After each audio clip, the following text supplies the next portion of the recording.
Okay, thank you. And thank you. Whoa. Madison County, thank you. This is the second time that I've been up here. And the first time that I was up here, I have to tell you this, I walked away with such a hope in my heart because what I saw in the Madison GOP was very, very encouraging. So I'm going to ask you guys to give yourselves a hand first.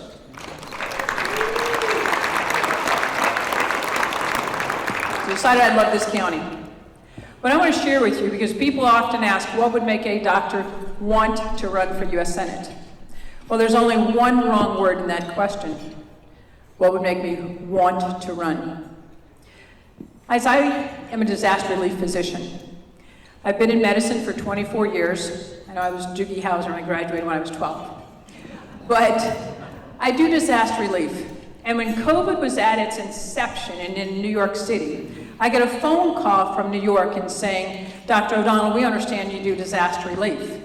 And I'm thinking, wait a second, I haven't heard any tsunamis, I hadn't heard about any earthquakes, hadn't heard about any hurricanes. Who are you and why are you calling me? And she said, we're calling because we need help in New York City. Are you willing to go? This was 4 years ago, ladies and gentlemen. We were all watching the TV, despairingly wondering what in the world is going to happen if that infamous COVID was going to come to Michigan. Well, we all know it did. But I got on as I'm talking to this lady, I said, ma'am, I know nothing about COVID. And she said, nor does anybody else. But you can work in untraditional settings, chaotic environments, and little supplies. I said, ma'am, now you're singing my song. What are you really asking? And the answer that I gave that day came from the very depths of my belly. And when she asked me, would I serve in New York City? I said, ma'am, if I'm a first responder around the world, how can I not when my own country needs me? Ladies and gentlemen, that's a call that we need to ask each one of ourselves. Are we ready? Our nation is imploding. I said, ma'am, if I'm a first responder, how can I not? I said, if you're asking me today, I'd have to say yes, but I want the weekend to pray about it, and I'll let you know on Monday.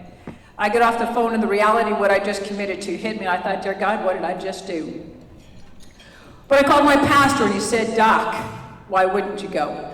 My pastor has told of me in the past that if there was a disaster on the moon, I would find a way to go. But I served in New York City for 93 days. I'd fly out on Friday, work Friday night, Saturday night, Sunday night, come back to Michigan, and work Tuesday, Wednesday, Thursday in my own office. Because yes, ladies and gentlemen, there is a treatment for COVID, and yes, I never shut my office, and yes, I gave the infamous drugs, hydroxychloroquine and ivermectin. But I smelled a rat in New York City, and I don't mean in the sewage systems in New York City. I was asked to sign 4 death certificates of patients that died of something else besides COVID. And when I said I refused to do that, they said, well, that's fine, we'll get somebody else to sign it. I also came up with a research protocol that the day we were supposed to implement it, I was told we couldn't do it because I didn't have a private sponsor, and yet the hospitals were being given millions of dollars for PPE. I came back and Michigan was being shut down and our cities around the nation were being burned down. And I said, wait a second, what's going on? So we can't do that. Our kids were being neglected from school and told they couldn't go to school and being masked. I started standing with the health department. And then I started standing at schools and saying, no, would somebody please follow the science? They kept touting it, but nobody was. So I find myself running for United States Senate. I ran the congressional race last race, got 40% of the vote, not 51% of the vote. But when Stabenow stepped down, I started getting phone calls from across the state saying, Doc, you need to consider running for Senate. I said, no way, I don't want to do that. But when I realized what was going on in our kids, and when I saw the movie Sound of Freedom and realized what's going on our border, I said, somebody's got to stand up. And ladies and gentlemen, this is going to be a news flash. DC is in disaster. We need to send a disaster relief worker to Washington, D.C.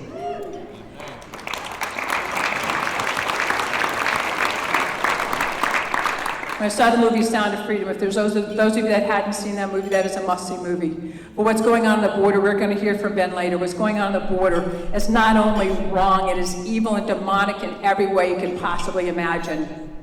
Tom Homan has endorsed me. I've got a plan to shut the border. Our borders are number one thing that we have to do because it is impacting and affecting every area of our nation right now.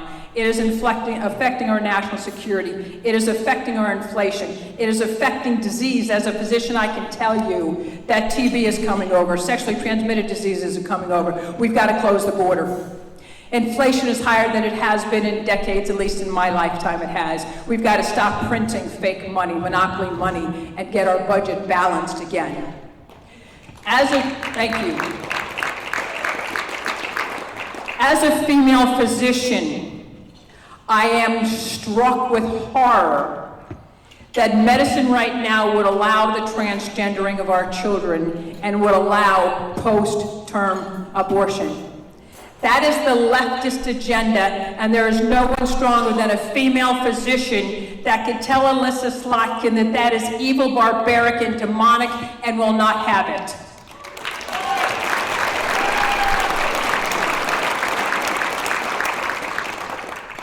Guys, there's something in medicine called multi-system organ failure. And I met Dr. Wiles, and I know there's other medical people in the community and in this room tonight. But when we have a multi-system organ failure in medicine, it means 3 systems or more are failing. If you have a patient with heart failure, they have a 25% chance of not making it. If you have 2 systems, you have kidney and you have heart, they have 50% chance. If you have 3 systems, now you have kidney, you have lung, and you have heart failure. That patient has 99% chance of dying. And we as a physician are telling the family to come quickly because we don't know if we're going to turn it around. We have a very narrow window to turn it around. Ladies and gentlemen, America is in multi-system organ failure.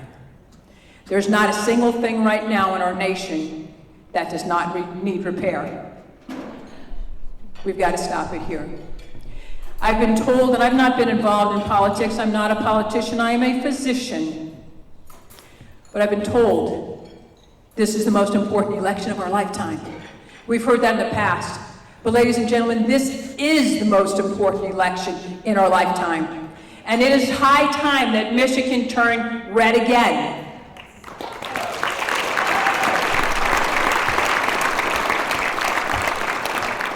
This is an open Republican seat if we take it. We're tired of the mandates. We cannot have our next senator mandated to us. We the people will vote for our next U.S. Senate from Michigan. I'm Dr. Sherry O'Donnell, looking forward to the time in August that we'll win that primary, and in November that we can send Alyssa Slotkin home.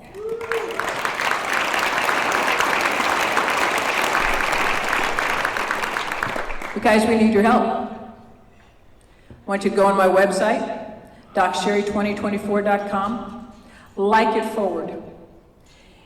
Get behind the campaign, because it's we the people that are going to help me cross that primary in August. Dr. Sherry O'Donnell, looking forward to taking the same level of advocacy that I've done with my patient for the past 24 years and advocating for the great state of Michigan and we the people. Doc Sherry O'Donnell, running for U.S. Senate. Thank you.